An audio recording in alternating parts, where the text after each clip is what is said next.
Welcome everybody to the inaugural episode of the Bone Club. I'm here with Stephanie Hartley and Jenna McCrae, and my name is Ashley Smith, and we'll be your hosts as we journey through the science that is true crime, CSI, death investigation, and the field of forensic anthropology.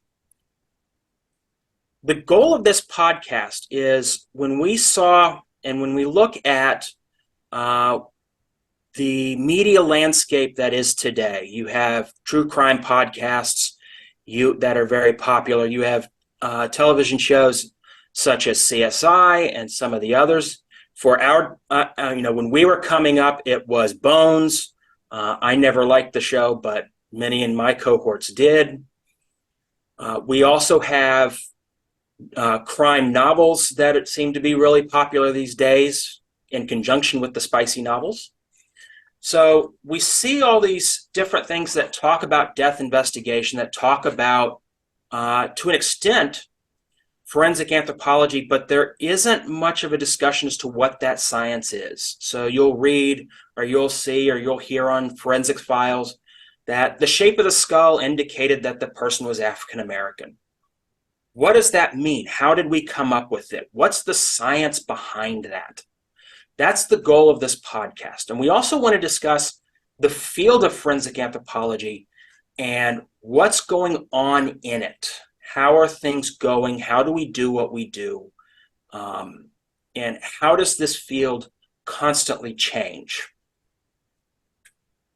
And to do that, we have three really good forensic anthropologists, if we do say so ourselves. My name is Ashley Smith. My name is Ashley Smith. I am a PhD candidate at the University of Toronto. I work mainly out of the University of Toronto Mississauga campus, where I teach in the Department of Anthropology and in the Forensic Science program. My PhD is in forensic anthropology, essentially, and I received my Master's of Science degree in 2012 from Boston University, also in forensic anthropology. I'm about 2.5 months from completing my PhD here, and I'm getting ready to go on to the job market. So things are a little bit up in the air. I have, throughout my career, had an extensive record when it comes to both research and cases. So I've worked about 50 different cases over the last decade, and I also do a lot of research, and that research is widely varied. Among some of the stuff that I've had published or is currently under review are things on, say, penetrative trauma and its role in decomposition, or how standardized are our osteometrics, how we measure bones. Looking at the decay of bone proteins and its use as determining the time since death, or how bone cells migrate and how you can use those to determine if an injury occurred when someone died or just after someone died. And my more recent publications and some of the stuff I've been working on now is looking at the field in general. I worked with a collaborative group with about 7 authors looking at how we can incorporate the trans community into forensic anthropology from a casework side, a teaching side, a research side of things. And my current work that I'm working on with Hey Siri, late night. Well, we're going to edit that out. Should have done that before. That'll make it good. It's funny. Actually, I may do that. So the stuff I'm currently working on now is trying to address the need for advocacy in forensic anthropology. We as forensic anthropologists tend to see the final end of a lot of marginalized individuals, and yet our field has largely said we are objective, we don't discuss the policies, we don't address the problems, but we have a unique privilege. We need to start doing that. And that leads me to why I came into this field in the first place. Why am I a forensic anthropologist? And I hope Stephanie and Jenna can discuss the same thing. For me, I came into this field because as a trans person, way back in 2009, when I first said, I want to be that, I questioned what would happen to me and how would I be identified if I was found in the woods. And while I tried to get started on in my master's, it didn't really pan out then. It's something I'm starting to shift my focus towards now. So I want to see how we can help to identify trans-identified individuals and get them off the rolls of the unidentified. So that's a little bit about my background. Stephanie, what about you? Hi, yes, everyone. I'm Stephanie Hartley. I am a master's degree forensic anthropologist. I currently work for SNA International supporting the DPA mission, which is pretty much a long acronym, but it is Defense Prisoners of War Missing in Action Accounting Agency. We predominantly look at past wars to try to identify the soldiers who went missing. So if you think a plane goes down in Vietnam, someone has to go out and try to find it. That's a lot of what that company does. And I do primarily lab work. So I work day in and day out looking at skeletal cases to try to create that biological profile using things like DNA and isotopes and a bunch of other things to try to come together to create what essentially is a bioprofile or a picture of who that individual was before they died or when they died, and be able to try to accurately ID them. I got my master's degree at the University of West Florida under Alicia Winburn. So if you follow a lot of forensic anthropology stuff, I'm sure you've heard her name. And I was in anthropology as a whole, but I focused on forensics. And then I got my undergraduate degree at the University of Louisiana in Lafayette. And I had a dual major between criminal justice and anthropology, and I dabbled in some chemistry, mainly because I thought I was going to do med school, and that didn't pan out as much as I thought it was going to. found my true love in anthropology, and I hope y'all can find it too. My research, primarily for grad school, instead of studying skeletal remains, which is what a lot of people do for their research, I actually studied the people that did this research. So I looked primarily at cognitive biases. And so how Ashley was talking about how a lot of times scientific fields like to tout how objective they are and things like that. I really delved into that and tried to see, are there cognitive biases that creep through what is objective science? Hint, hint, it is yes. And so I primarily focused on that. And then more recently, since starting with the DPAA, I have really started to dabble back into my chemistry side and have gone into isotope research to try to help with decommingling, which is just a really fancy word to say you have a bunch of people and bunch of parts of people, and you have to try to figure out which one's, person one, person two, etc. Try to segregate those remains into discrete people, and doing that via isotopes. I have a lot of random interest that I haven't quite done research in, more just like personal exploration, but not written research like a lot of academics do. But I primarily do a lot of casework. Pretty much it's all I do day in and day out is casework. And then I have dabbled in some cultural resource management. So I dipped my toe into the archaeology side, being able to actually go out into the field and do those types of excavations or digging to see if you can find remains or find anything that would showcase that there was someone or something there at that time. So any funerary objects or other things like that. But yeah, that's pretty much me, but I can toss it on over to Jenna. All right, hello. I am Jenna McCrae, otherwise known affectionately as Jenna Mac. I am actually completing my master's degree tomorrow. So I will graduate tomorrow from the University of Toronto with an evolutionary anthropology degree. My research was also focused in forensic anthropology. I mostly focused my efforts towards identifying gender on the skeleton. So you may hear on Bones or in all those various shows, they say the shape of the eye orbit says it's male. I'm trying to look outside of that. And to Ashley's point, I'm trying to see how we can identify how a person lived and what their lived gender was. So I was looking at evidence of wearing high heels using radiographs. My undergraduate degree was actually at the University of Western Ontario.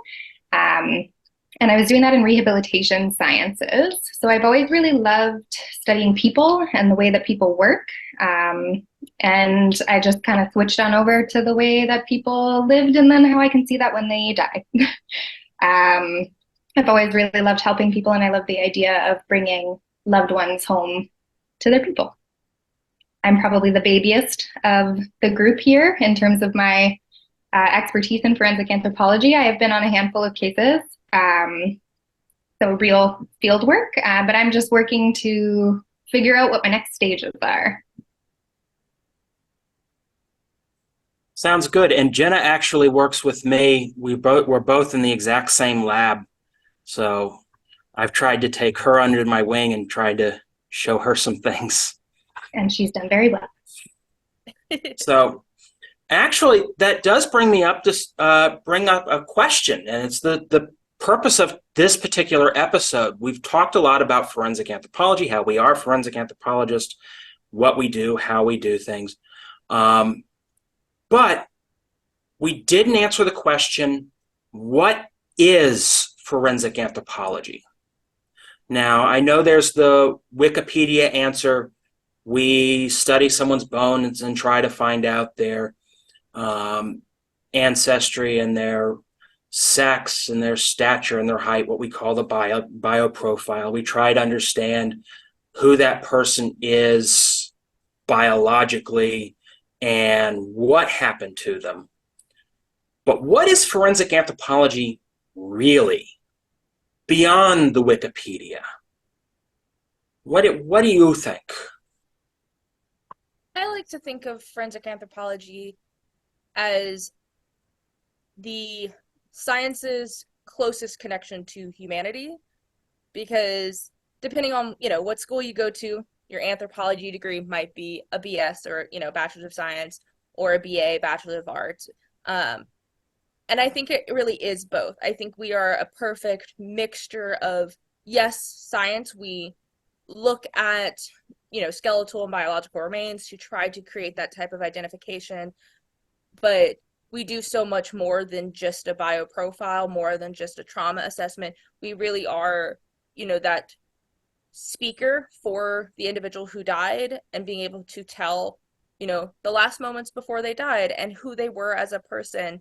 And you really get to know the humanity in that skeletal assemblage and in that person, and being able to showcase that to the world. So I really enjoy forensic anthropology, and that's what I always like to remind myself when I work casework, that it is not just, your Halloween plastic skeleton that you're looking at and thinking cool things, but really this is someone's loved one, and it really is your connection to that humanity and to the cultures around you that is really important for forensic anthropology.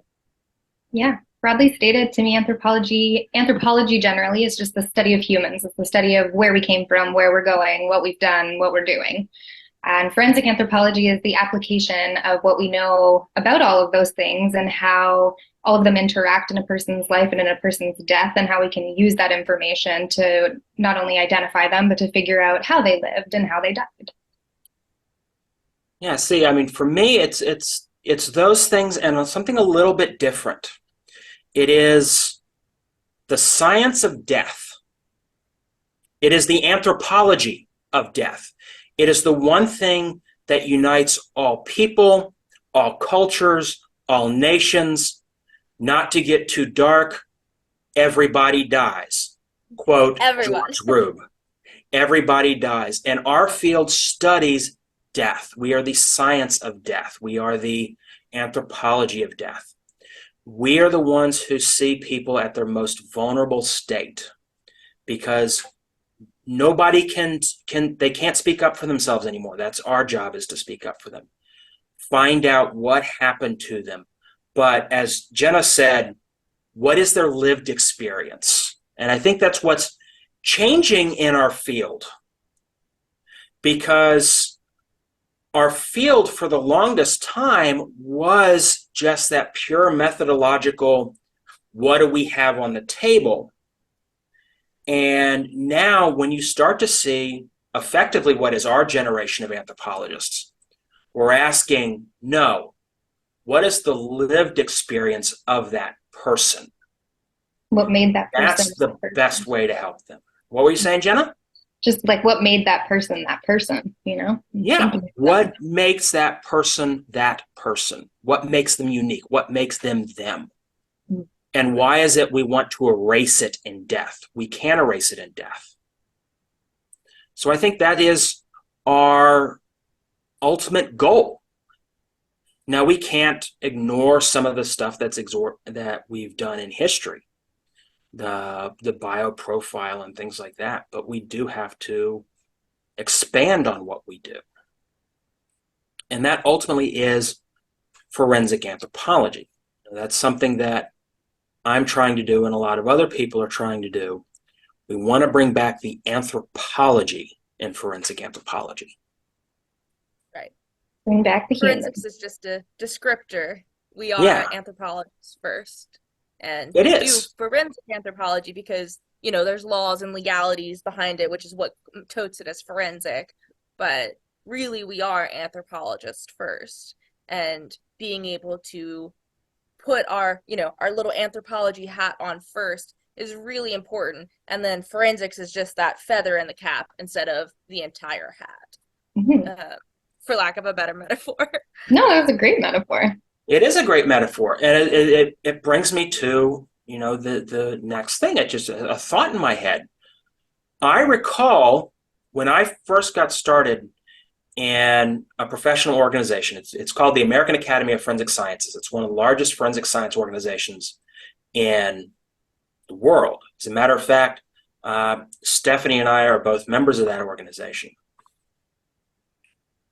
And when I got started as a student affiliate in 2011, we were debating as a section to drop the term physical anthropology and just go with anthropology. That's our section name now, is we're the anthropology section. The debate centered around, well, who can say they are a member of this section? Are we going to allow sociocultural anthropologists into forensic anthropology, into the anthropology section? And I have to ask, what's wrong with that? What is wrong with collaborating with and partnering with the sociocultural side of things? And, for an academic like myself, the people on the other end of the hall that are teaching what I call squishy theory. Why can't we get involved with them? Why can't we discuss them? Why can't we incorporate more theory in forensic anthropology? Oh, More agreed. multidisciplinary, the better. It is anthropology is a multidisciplinary field. It's a multidisciplinary science and social science. And I think forensic anthropology has sort of gotten away from that. And so we're trying to bring it back, or we should try to bring it back. I definitely think there are quite a few people in the field that are trying to, reel it back in and be like, remember, like, all methods are based in theory. And so just, Mhm. Ignoring the fact that there's theory that is just entrenched in everything we do is bad science. Like, you have to really keep your mind open to, well, not only what method am I choosing to do my casework, but why am I choosing this method? What is the theory behind this method? Is that theory logical and sound, and does it stand up to, the standards that we set for ourselves in the field? And all of those things are really important because they will shape your answer. So your conclusion is really shaped by the world around you because people are shaped by the world around you. And so trying to ignore that theory really does yourself a disservice, and then does the people you're serving your casework, because realistically we are serving our cases and trying to ID and things like that. And if you try to ignore those things, you're also doing a disservice to your casework and to those people that you're trying to give back to their loved ones. And that's who we deal with. That's our whole mission, is reuniting the deceased with their loved ones, whether that is their biological family or their chosen family. It is to put a name and a life to a set of remains, to a skeleton. Right. It's giving an answer. Yeah. Yeah. It's giving them answers. Because a lot of times, once it gets to the point that forensic anthropologists are looking at our casework and at these remains, they've been dead for quite a while. So the families might think they're still missing. They might, assume that they're, dead, but have not found remains, so have no answers. There's that ambiguous loss that is just perpetuating their lives, that they don't have that answer. And it's really hard to start a grieving process when you don't have an answer. And so forensic anthropologists, part of our job is to try to give that answer. And I know, at least for myself, with the work that I do, it's also sometimes explaining, well, where was, my grandpa or my great uncle or whoever was in the war? Where did they die? What were they doing? How did they die? Because a lot of those things aren't known. And so giving that type of answer is really a start to closure for a lot of people. And what you do is actually very important, not just for the sort of individualistic trying to deal with the families, but if you think about American culture, you and the work that your colleagues do actually fulfills part of what I would call the American ethos, particularly when it comes to our service people. And that is, we leave no one behind. As a country, we try to leave no one behind. And your mission is to leave no one behind.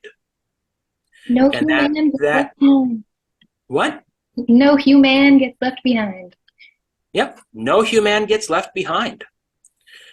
And that sort of, you can think about it by looking at, just look at CNN.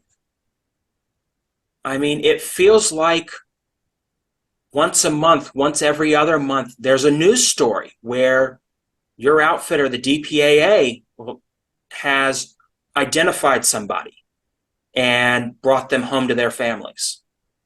Now, that's fulfilling sort of a national sort of a cultural aspect to it, because it's fulfilling that need that, hey, we have found another one, we are not leaving them behind.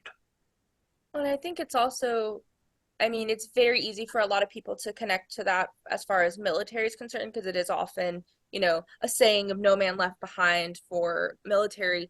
But I think all of forensic anthropology, I think a lot of us think that way of our casework and the people that we are studying and trying to identify. We don't want to leave them behind either. And so I know the boards, the board certification for forensic anthropology has like Instagrams and other things like that. They often will showcase cold cases that hadn't been able to be ID'd because science is always progressing and trying to get better. And forensic anthropologist and new science has helped to identify someone who their case has been cold for 20 years. And so it's not just UPAA and it's not just military, but it really is no one left behind for all of us. And forensic anthropology is not just the US. We have forensic anthropologists worldwide, and I think a lot of us think that way of I'm not going to leave my casework behind because this is someone's loved one. This is someone's someone. And you can't just ignore that. And so having that, at least for myself, that's why I really gravitated more towards forensic anthropology instead of going back to med school, was because of that. Is you don't, like, we are the study of death, and you don't want, like, death isn't the end. Like, it No, might have been the end for, someone's breathing, living life, but it is not the end of their story. It is not the end of their legacy on the world. And I feel like a lot of times for forensic anthropology, being able to make those identifications and tell their story, it's sharing their legacy and furthering themselves, and so they don't end. Yeah. At least Some of for the yeah, me. work we do as well is just recovering individuals.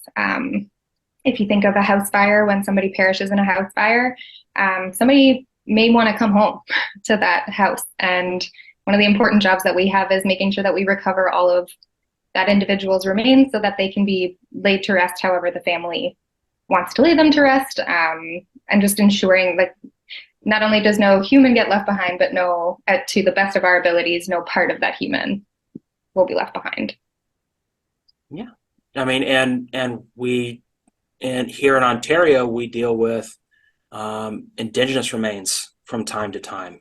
What we call here in Canada First Nations, and that is a very big part of the various different nations' culture. Is even the tiniest little finger bone is person, and you don't leave it behind. And you're right, Stephanie. It permeates not just at the DPAA; it permeates all throughout. I am a consultant with a nonprofit organization called Please Bring Me Home.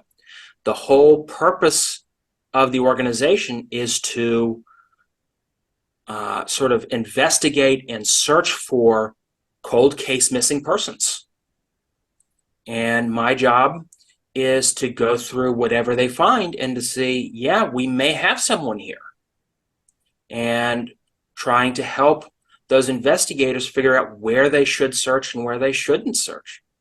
And it's a fantastic organization. It is a fantastic organization. If you're in Canada, you should really look them up. It's called Please Bring Me Home. You can volunteer with them. You can volunteer with them. You can volunteer with them, surely. All right. Does anybody have anything they want to add? I say, I guess, just to try to liven things up a bit, because while we are this study of death, and sometimes that can get a little Dark. sad and depressing and dark, right? Uh, Sometimes it can be really, really cool and fascinating, and obviously a little morbid. So if you have a morbid sense of humor, you probably will love it here. But you also, as forensic anthropologists, every case is different because every person is different. And so you get to see so many cool things about the human body that you might not have known, where, like, you could have studied. I mean, I went through a lot of school, they went through a lot of school, and still I feel like every time I, open a new case, I learn something new about the human body, which is always really fascinating. Just seeing all the different intricacies of people and how even, at least for the cases that I work on, it's a pretty homogenous group because if you think World War II, it's a lot of 18 to 25-year-old white guys, right? But even in that really homogenous group, you see so much variability in the human skeleton, which is super fascinating. And so I know I really enjoy being able to see that. And then also, let's be real, if you tuned into the podcast called The Bone Club, you probably really like CSI, you like your crime shows. We deal with a lot of trauma, and not just like, oh, the trauma that caused the person's death, but like trauma that happened beforehand. So like I've seen cases where there's massive blunt force trauma to the head, so essentially got hit with something big and hard enough for it to have affected, your cranium, and they live to tell the tale, right? It healed over and everything's fine, and they kept on living, and that really just shows the resiliency of mankind as well, because you can go through so much and still live to tell the tale. And then while obviously everyone dies, and that's how you ended up on our tables, but now we get to tell your tales, and that's also a really important, fascinating thing for me, at least. Well, as a person I was talking to last week was saying, we are very special people because we're not accountants. It's not the same job day in and day out. Every day is a new thing. Every day is a new adventure. Every case is unique. Every scene is unique. So if you're somebody who wants structure, but at the same time doesn't want the same thing over and over and over and over again, consider forensic anthropology. Yeah. Plus, we're some pretty cool people. Trust us, we're some pretty cool people. You also get to do some pretty wild and epic things sometimes where, you might get called out for a recovery and have to climb a mountainside. And I've never climbed a mountainside, so you get to learn a new skill. Or, just this morning I was digging a hole in the middle of somewhere else. So it's like you never really know what the job's going to make you do. So you always kind of have to be on your toes a little bit, which is really fun. But then you get to see so much and also interact with the world around you, in just ways that you probably wouldn't have, being an accountant or being, other different types of jobs. I know I've been volunteering. So I live on Oahu, and I've been volunteering with some organizations in a city not too far from where I'm currently at, and trying to find iwi kapuna, which is essentially ancestors, and trying to be able to repatriate and rebury them in a proper way, and being able to work with the cultures around you, and like being able to learn so much more that I probably would never have learned in a random other day job, right? You don't get yourself in those weird sticky situations as an accountant, or even when I wanted to do med school, even as a doctor, you probably won't get yourself in those types of situations, and you really get to learn so much about the world around you, which then helps you learn about yourself a little bit as well, because being able to see that variability and seeing the culture differences really just shows you not only how similar everyone is to each other, but how different everyone is and how beautiful that can be, at least for myself. Yeah, and then you also have the slight element of danger. All in. Going to work at a fire scene from a house that is less than secure, and it's minus 25 degrees Celsius. We're getting below 0 Fahrenheit. It's fun. Steel toes It free. really is fun. Sarah, I might leave those for you. I'm not a fan of the cold. I'll stick That's to why myself. you're in Hawaii. But yeah, I think the funniest thing about this field too is like the one of the things that we say is dead people don't talk back. But I've never learned so much about, like, I did an undergrad in a degree in alive people, and I've never learned so much about people as I have in studying them in depth. And I feel like that's just the craziest thing about this. And at the end of the day, no matter who you are or what you do or where you came from, everybody is just bones. At the end of it, we're all just the same. We're skin, sacks, and bones. It's humbling. It's humbling to realize that we're all very unique and also so very much the same. Agreed. There are other squishy bits in there too besides skin sacks. Yeah, the occasional squishy part. The squishy bits are not the stuff I like either. Not the stuff we like. They're not the Halloween decorations. I'll stay away from my fleshy bits. Yeah. Though I will take fleshy bits over hair and nails. That's never been my the thing that I love. I love the fleshy bits. One of the things I have gotten into, it was my undergrad. My master's program was actually in a department of anatomy, so we had to do a lot of the gross anatomy stuff. I've been a teaching assistant, and I actually started out as one of the course instructors for our forensic anatomy course here. And I love anatomy. I love soft tissue anatomy. It's absolutely fascinating. But I'll say the bones are best. I'm fascinated, and yet best. I have a stank face the entire time I do autopsies. Yep. But I'm like, oh, that's so Autopsies cool. are neat. This is the coolest thing I've ever seen. Yeah, autopsy. No, I find them fascinating. It's just watching an autopsy on somebody who is rather decomposed where you want to go, I'll stand on the other side of the air conditioning.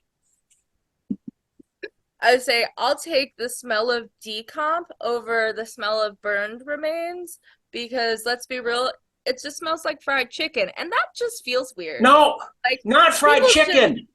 people shouldn't smell like Barbecue. food. Oh, our good job is so glamorous, isn't it? That You sticks guys in my want bones. You know you are good for this field when you can come back from a fire scene and say, I'm hungry. Yep. Or when you can be on a fire scene and eat a meat lover's pizza, no problem. Yeah. Didn't you do that? Yeah. It felt very dark, but I enjoyed it. It's a really good pizza. You do have to have a slightly dark sense of humor. I mean, when you deal Yes, with you death do. all day long, obviously there are some traumas that go along with it, and for a lot of us, trauma response, humor. Yeah. I mean, if you don't find a way, and we'll actually probably discuss and have a episode where we talk about these traumas, but yeah, if you don't have a way to deal with it, you are destined for the Grippy Socks factory. Hard to stay out either way, but Right? So I think we've just about covered what forensic anthropology is. I want to thank you all for listening to us today. Our next episode will be in about a month from now, and it'll be on job prospects in forensic anthropology. It's something that I've come to appreciate greatly as I'm coming to my end. Jenna is right at her end, and she's debating whether or not to go into the field or go into academia as a PhD student. So, and Stephanie went right into the field. Oh yeah, went straight to Straight to work. Straight to work. So we're going to discuss next time the various different job prospects. How do you actually get into this field? What are some things that you can do? And we're going to do it from a more realistic perspective. This isn't necessarily going to be a rah-rah selling point, but something you should consider if you're seriously considering this field. So again, I want to thank you all. If you want to reach us, we do have some ways for you to reach us. We have an email account, which is boneclubpodcast@gmail.com. That's boneclubpodcast@gmail.com. And we're also on Instagram and Threads as at the Bone Club Podcast. That's at the Bone Club Podcast. Yep. So if you weren't scared away by the fleshy bits talk or the burned remains talks or the whatever else we decided to throw at you today, I mean, join the Bone Club. Join the Bone Club. join us. All right. So for myself, Stephanie, and Jenna, we want to thank you, and we'll see you next month. See you next time.